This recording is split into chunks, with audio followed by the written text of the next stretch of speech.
Estamos en Circuito Cultural, estás en Radio USACH la 94.5 y quiero hablarte de una novela que puede, que en el mejor sentido de la palabra, te rompa el corazón y que desde ahí entremos también a la sanación. La historia también nos lleva a este viaje que en la literatura se llama el viaje del héroe, encontrar como esa aventura, esos personajes que son comunes y corrientes y que parten a la aventura y todo cambia y se deben transformar para volver a llegar a su lugar de origen, renovados, renovadas. Y desde esa premisa se escribe Las flores crecerán sobre mi cuerpo. Esta novela que es, ante todo, y a pesar, como insisto, de la magia, de la fantasía y de este viaje, es sobre todo una historia de amistad y de afectos. Las flores crecerán sobre mi cuerpo es esta incursión literaria de alguien que, bueno, hace mucho trabajo de autoría y que ustedes conocen probablemente como Topo Panda, que es Natacha Navarro, ilustradora, escritora, editora también de libros, quien nos deja esta historia de Luz Salamandra y Juí, que de verdad, insisto, es un viaje emocional. Parto con esa premisa y te doy la bienvenida acá, Topo Panda. Qué gusto tenerte acá en nuestro programa. Muchas gracias y qué gusto estar también aquí contigo. Sí. Oye, qué notable justamente la posibilidad de, a través de la palabra, nos metas imágenes igual. Siento yo con esto. ¿Cómo fue incursionar justamente con la mezcla, ¿no?, de este mundo mágico y ese mundo del que tú provienes, que es la ilustración, a la palabra también, al llevarnos un poco a estas imágenes? ¿Cómo surge también Las flores crecerán sobre mi cuerpo? La verdad, yo escribo hace tiempo, pero como que nunca había decidido como lanzarme con algo y desde creo que desde la pandemia, que fue como ya vamos a retomar la escritura, y como en medio de este proceso como de soledad y qué sé yo, salieron hartas historias y una de esas fue Las flores crecerán sobre mi cuerpo, que de hecho originalmente no estaba ilustrada, las ilustraciones salieron después. Claro. Sí. Pero igual, aunque hayan salido después, la misma palabra, de la manera en que tú escribes, tiene mucha imagen. Sí. Como creación de mundos de alguna manera, ¿no? ¿Y qué te inspira a ti también ahí desde la escritura ya? Como la verdad es que siempre me han dicho eso, como que mi escritura tiene mucha imagen, como que es muy visual. Y yo creo que, claro, tiene que ver con el hecho de que siempre he leído libros con ilustraciones, me gusta mucho, como que no sé, hay gente que le desagrada que las portadas estén ilustradas porque a veces, no sé, salen los personajes y no se los pueden imaginar, pero a mí eso igual me gusta. Y respecto a mis inspiraciones, de hecho justo ayer llegué de Conce y antes de eso estaba en Calbuco, donde lancé la novela. La hicimos en una librería muy hermosa, se llama Comparte Letras. ¿Ya? Y Calbuco es parte, por ejemplo, de mis inspiraciones, como toda la flora de esa región. Es algo que ha alimentado muchísimo mi imaginario y que definitivamente está presente en la novela. Como soy mucho de ir a lugares y mirar, sobre todo las plantitas. De hecho, ves mi celular y tengo así fotos de plantitas. Ay, que son tan lindas. Sí. Yo parezco como ahí, no sé qué cosa, y hablándole a las plantas. Pero claro, es un poco esa pasión que produce ese verde natural también. Sí. Oye, y me parece súper acertado ahí que lo menciones, porque en el fondo, si Calbuco o el sur de Chile son parte de tu inspiración, claro, todo el mundo de las hadas, nosotros quizás estamos más acostumbrados, nosotras, a encontrarnos como con este mundo mitológico de las hadas que viene de otras partes, que vienen de Europa, y sin embargo, en el sur de Chile hay una cosa como con las hadas y los duendes que es súper potente, que yo he visto así como desde artesanía hasta lugares que están ambientados que claro, ahí tú ves cómo la cultura pasa para otros lados. ¿Qué te parece también a ti eso? ¿Y cómo llegas también tú al mundo de las hadas? Sí, bueno, como llego al mundo de las hadas, la verdad, siempre, así como desde los cuentos, de hecho, que vienen de Europa, así como los clásicos, como Hermanos Grimm, Perrault, etcétera. Pero la novela, ponte tú, lo que intenté hacer es como no reflejar ningún cuerpo con un imaginario predeterminado, digamos. Ajá. Para que las personas pudiesen como imaginarse a la gente, inclusive a las hadas y como a todas estas criaturas, de cualquier forma, lo más probable es que, y eso pasa mucho, que la forma en la que los imaginemos respondan como a este imaginario, valga la redundancia, europeo, blanco, claro. Pero claro, como que si bien hay mucha inspiración en eso, como te decía, por los cuentos y bueno, por un montón de referentes culturales que son prácticamente inevitables, mi idea era como abrir las posibilidades y que las personas que lo imaginaran pudieran imaginarlo desde su propio contexto, no necesariamente como desde un lugar como ya predeterminado, como pueden ser, por ejemplo, como las hadas europeas, que claro. Eso es lo primero en lo que pensamos. Claro, es lo primero en lo que pensamos, pero que ganas también ahí como una invitación, siento yo, como a pensemos otra cosa, lo que se te pase primero de repente sí. por la cabeza. Sí. Esta es la historia que está dividida en 6 capítulos de Luz, Salandra y Juí.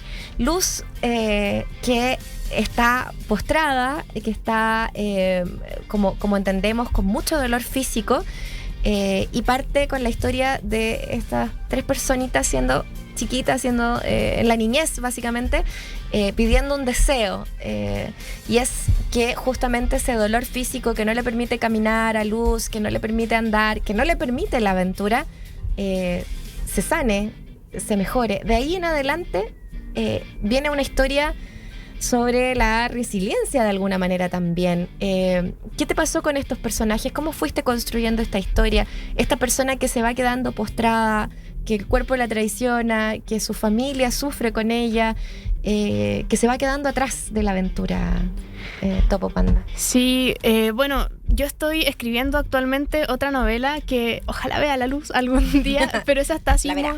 Gracias.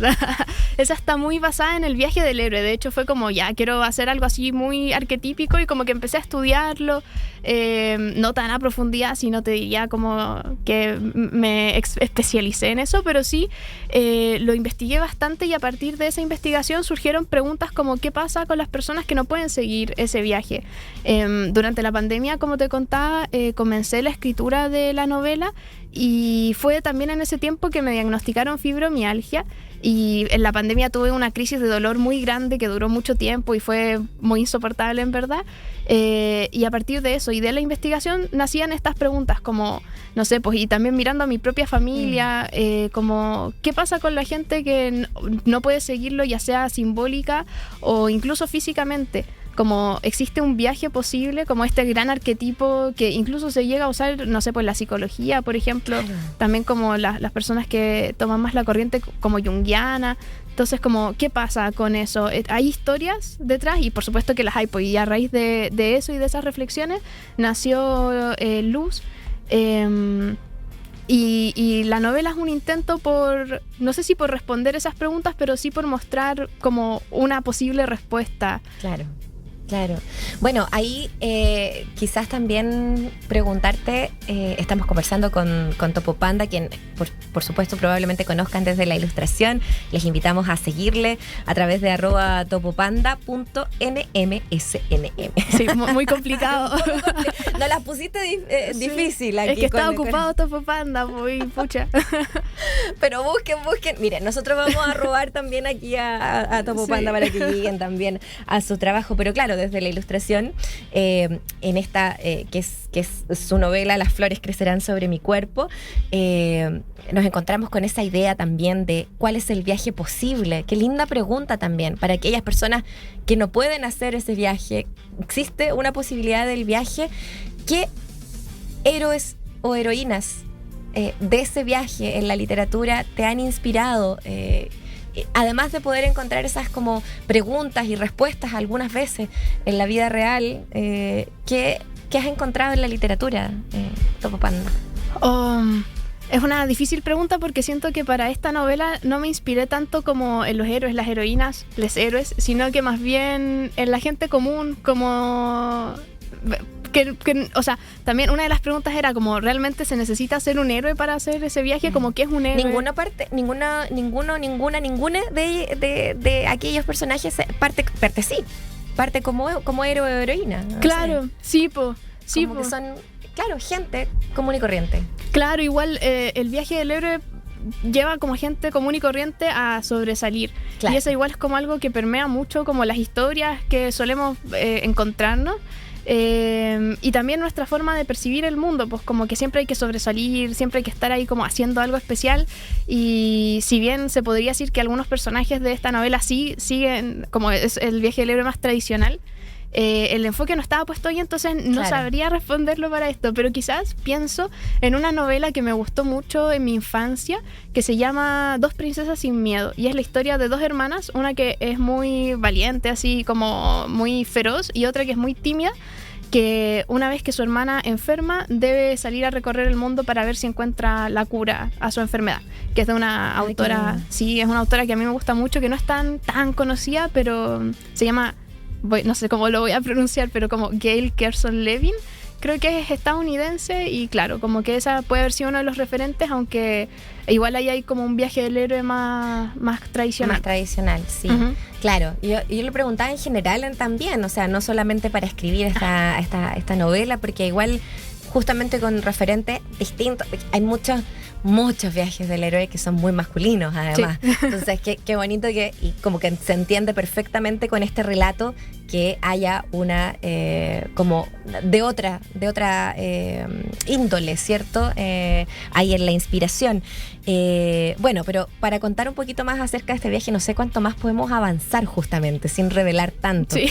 Pero estas tres personas, estas tres amigas o amigues, pasan por la aceptación, por el dolor, por la búsqueda de la sanación, por el intento de apañar a la persona que está más abajo, que está enferma, pero a veces, muchas veces, no lográndolo, o sea, pasamos por la vida misma, de alguna forma.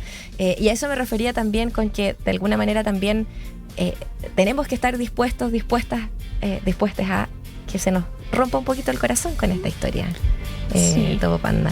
¿Qué te pasa a ti con esas reflexiones y con esa puesta también en valor de este vínculo de la amistad a través de la vida?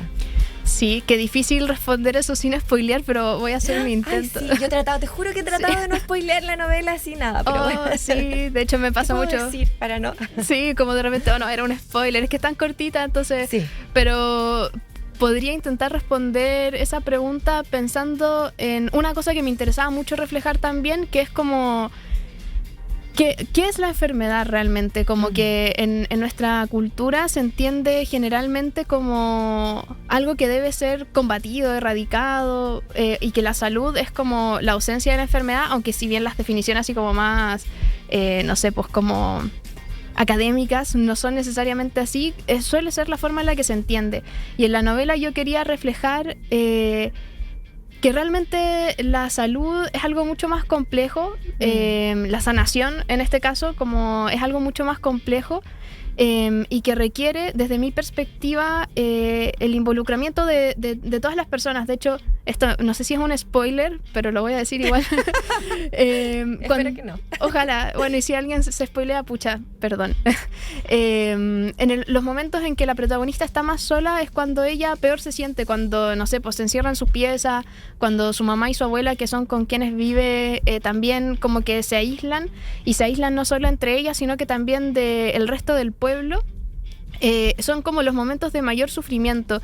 Y después, a ver cómo decirlo sin spoilear, a medida que avanza la historia vamos viendo que hay otras formas en las que uno se puede vincular a pesar de, por ejemplo, el dolor físico o incluso el dolor psicológico, pues que ella siente muy intenso por cosas que no diremos para no spoilear, pero que pueden descubrir leyendo la novela. Que pueden descubrirlo ahí.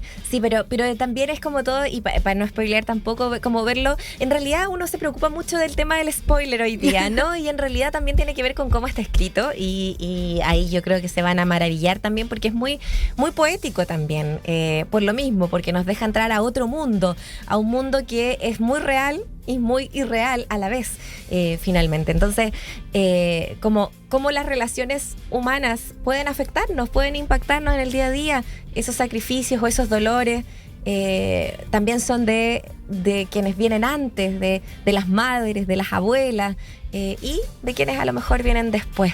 Oye, ¿en qué proyecto estás hoy día, además de presentando esta bella novela en distintas partes? Estoy en proyectos con mi editorial también. Este año se viene con hartas publicaciones muy diversas, como siempre. Vamos a abrir nuestra colección juvenil también. Así que ahí estamos trabajando harto. Desastre Natural Ediciones. Desastre Natural Ediciones, sí. ¿Qué tal el trabajo editorial? Difícil. Sí, no, es complejo porque, bueno, sobre todo después de la pandemia, como que los costes de producción subieron mucho, entonces ahí estamos como arreglándonosla. Pero es un trabajo que a mí me gusta mucho y siempre intentamos a través de él poner en valor cosas que pensamos que son importantes, como por ejemplo lo que acabamos de conversar, pues como otras perspectivas, otras maneras de entender las dinámicas sociales o las cosas que damos por hecho que son, no sé, por ejemplo la enfermedad, que damos por hecho que es esto, cuando hay muchas formas de entenderlo y de abordarlo. Entonces, claro, es un trabajo difícil, hay que decirlo, sí, pero desde mi perspectiva muy hermoso y que me encanta hacer. Es una editorial súper diversa en ese sentido, en torno a géneros literarios, encontramos historias de todo acá en la editorial, ¿no? Sí, tenemos una colección de historietas, así cómic. Tenemos una colección dedicada a las infancias que tiene distintos libros, como álbum, por ejemplo, novela ilustrada. Y tenemos nuestra colección de autor, que ahí hay de todo, literal. De hecho, los últimos que sacamos son cuentos ilustrados. Pero también hay álbum, hay historieta, como un fanzines más experimentales. Claro. Entonces sí, como que lo que une a todo nuestro catálogo es que son libros ilustrados y que pretenden poner sobre la mesa, no sé, pues perspectivas que no tienen un lugar ganado como en el mainstream, digamos, y que tampoco tienen por qué tenerlo, sino no tienen por qué pasar al mainstream, pero que sí nos interesa visibilizar y aportar también como en la representación de las diversidades humanas, no solo la diversidad como de sexo o género. Sí. Bueno, ese es un gran tema a lo mejor, ¿no? Porque, bueno, dentro de esta como avance también social, legal y social en torno a la identidad de género, a sentarnos en una sociedad que de verdad podamos decir que es respetuosa con las diversidades en general. Claro, pues ahí no nos encontramos solamente con tipos de literatura, sino que también con todas las personas que escriben, que hacen, lo menciono porque es algo que no necesariamente está inserto quizás dentro de ese mismo mundo editorial, que uno piensa que desde el arte y la cultura es más accesible, pero no sé, hay una manera también de, me imagino, como autoproyectarse desde la diversidad LGBT más, que tenga que ver con la voz propia, más que con la inclusión en un catálogo de otra editorial en particular. No sé si me explico, ¿no? Como quién marca el canon y como lo que tú decías, en el fondo tampoco hay que esperarlo, podemos hacerlo nosotros mismos ahí. Sí. ¿Qué sensación también te queda de eso? O sea, yo siento que actualmente como que es más propio de las editoriales pequeñas y de sellos específicos de las grandes editoriales tener algo que quizás podría caer de cajón que debiesen tener todas las editoriales, pero desde mi perspectiva no es así, que es una línea editorial. Lo que media, lo que se publica o no, generalmente es el mercado, así fuertemente como lo que se pide que se publique. Claro. Y, por ejemplo, no sé, pues cada vez hay más libros con representación de personajes, no sé, pues LGBT, principalmente hombres y gay, digamos, porque el BL, Boy Love, está como muy de moda y muy demandado. Pero lo que nos interesa a nosotros es llevarlo más allá, como y en la línea de lo que tú decías, no solo que haya personajes que son, no sé, pues por ejemplo gays o trans, por ejemplo, sino que sean las perspectivas desde las que esas historias se cuentan distintas a las que se asume que es como la única forma de habitar el mundo. No sé, pues acá podemos pensar en las dinámicas de relación, por ejemplo, monógamas, en la identidad como algo fijo que tiene que ser, no sé, pues una persona, ya tú eres mujer trans, entonces mujer para siempre, y como que no se permite como la exploración también de la identidad a partir de esta parte de la identidad, valga la redundancia, que es el género. Si ya cambiaste, o sea, no en el fondo cambiaste, pudiste instalar tu identidad de género, que era distinta a la biológica, esa es la que es y no puede ser otra, en el fondo. Esa es como lo que te dicta un poco claro, todo, ¿no? Como que tiene que ser de esta manera. Claro, y tienes que ser, o sea, como lo que conversábamos al principio antes de que empezara la entrevista, como que, no sé, pues yo mantengo el ilustradora de antes, porque entonces como que inmediatamente como que hay una disonancia cognitiva, así como, pero es ilustradora, pero prefiere los pronombres neutros, pero si es ilustradora, entonces quizás puedo usar pronombres femeninos también y los uso, ¿cachai? Y es como que al final hay muchos prejuicios y muchos estereotipos sobre cómo uno debe comportarse en relación a su propia identidad de género, y se entiende además el género como algo estático. Sí, entonces nuestra idea es como siempre abrir otras historias, otros espacios narrativos en los que podamos explorar eso y darnos cuenta de que no necesariamente es así. O sea, hay personas cuya identidad de género es estática y está bien, pero también hay personas cuya identidad de género no es estática, es mucho más fluida, y no sé, pues a veces dicen así, es casi como un trastorno de personalidad, cosas así, y es como, ¿por qué? Si por ejemplo en el trabajo no nos comportamos de la misma forma, en esa parte como específica de nuestra identidad, ¿por qué el género no tiene la posibilidad de ser más flexible? Totalmente, o sea, no me vengan aquí a decir que uno es igual, como que como eres socialmente, con tus amigos, con tus compañeros de trabajo, no es lo mismo, así que por favor, sí, como que entender esa flexibilidad también, claro, de alguna manera. Sí. Oye, y como editores y como escritores, ¿te gusta mantener esa siempre fluidez, flexibilidad? Como creando tus personajes también está esa percepción. Sí, es difícil porque la idea siempre es como, o sea, como que hay mucha cosa teórica, pero la verdad es que eso puede llegar a ser muy complejo, pero mi idea siempre es imaginar mundos que al menos en una cosa tengan como una dinámica diferente que nos pueda invitar a reflexionar sobre las cosas que, como lo que hablábamos antes, que asumimos como ciertas o como que nunca van a cambiar, que son así por siempre y para siempre. Entonces, claro. Sí.